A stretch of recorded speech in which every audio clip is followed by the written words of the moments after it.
Hi అండి, welcome to Siri blogs. ముందుగా అందరూ బాగున్నారా? అందరూ బాగుండాలని కోరుకుంటున్నానండి. ఈవినింగ్ మా పిల్లలు స్నాక్స్ చేయమని అడిగారండి. మిర్చి బజ్జీ చేయమ్మా అని అడిగారండి. మిర్చి బజ్జీ గ్యాస్ కదండి, వామ్ పెట్టానండి. అయినా గ్యాస్ కదని మా చెట్టుకి వామాకులు ఉంటే వామాకులు కోసుకొచ్చి వామ్ బజ్జీ వేసానండి. మా పిల్లలు అంతకుముందైతే ఎక్కువ అరటికాయ బజ్జీ, బంగాళదుంప బజ్జీ అయితే తినేవాళ్ళు. కానీ గ్యాస్ వల్ల వామ్ బజ్జీ అయితే మంచిదని నేను వామ్ బజ్జీ వేసానండి.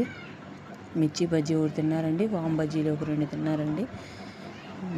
ఎక్కువ అందరికీ మిర్చి బజ్జీ అంటే చాలా ఇష్టం కదండి. వామ్ బజ్జీ కూడా మీరు ఎవరు తిని ఉంటారో, తిన్నవాళ్ళు ఈ వీడియో చూస్తుంటే లైక్ చేయండి, కామెంట్ చేయండి. వామ్ బజ్జీ టేస్ట్ అయితే సూపర్ ఉంటుందండి.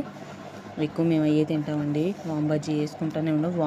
వామ్ ఆకుతో రసం కూడా పెట్టుకోవచ్చండి, చాలా మంచిది. పొట్ట కూడా చక్కగా క్లీన్ అయ్యిద్దండి నీట్గా. మీ వీడియో చూస్తున్నారు కానీ ప్లీజ్ లైక్ చేయట్లేదండి. లైక్ చేసుకోండి, సబ్స్క్రైబ్ చేసుకోండి. మా అమ్మాయి ఫస్ట్ టైం వాయిస్ చెప్తానంటుందండి నా పక్కన కూర్చుని. చెప్పు. మా మమ్మీ బాగా చేసింది, ప్లీజ్ లైక్ చేయండి. ఎవరికన్నా మిర్చి బజ్జీ అవన్నీ ఇష్టం ఉంటే కామెంట్లో తెలియజేయండి.